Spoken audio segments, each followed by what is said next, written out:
This is our first ever cigarette review, and it is a Pall Mall.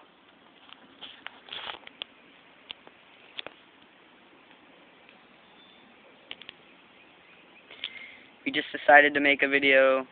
This was our only Pall Mall, and we're almost done, but we still decided to make a video. Pall Malls are like a crappy version of what's it called? They're not crappy. They're pretty good, but they're like a lesser version of Marlboro Reds, and definitely higher than 305s. Like I'd say like somewhere in the middle there. But if you're you go ahead and say your theory, Marlboro Reds. Like, if you're a Marlboro Red smoker and you ran out of cigarettes and you just needed a cigarette, 305s taste like shit, and 305s are non-menthol, but they taste like shit. And then you got menthol cigarettes. You're not a menthol smoker. Like, this would definitely put you by if you were a red smoker, somewhere in that vicinity. Like if you're the kind of person that likes Misties or something like that, likes the kind of menthol food, Camel Crush, Newport. Like that, you're probably not gonna like these because these are harsher.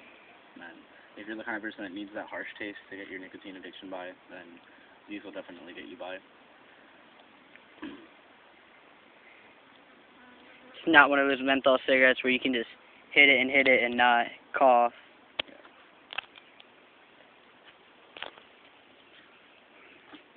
Overall, I'm not going to give it a 6 because they're not a bad cigarette, especially for the price. The same price around a 305. I would rather get them than 305s if I had to. Like, if there was only 305s and Pall Malls, I would definitely buy these for that price. But overall, I give them a 7 out of 10. Not an 8 out of 10. Not a 6, not a 7.5. They're just a 7 cigarette. That's it. Yeah.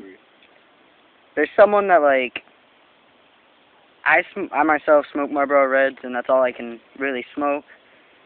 But when I smoke that, like, if I smoke a menthol-y cigarette, I'll go, ooh, this is, like, nasty. I wouldn't even want to smoke it. But if you gone for Marlboro Reds, and then you became poor all of a sudden, and you had to buy a cheap version of cigarettes, I would go to these. What do you give them out of a 10? Out of a 10, I'd probably give them a 7 as well. Pretty good. Yeah, like they're not a crappy cigarette. They're not a good cigarette. They're not amazing. They're just cigarettes. But first ever cigarette review. Goodbye.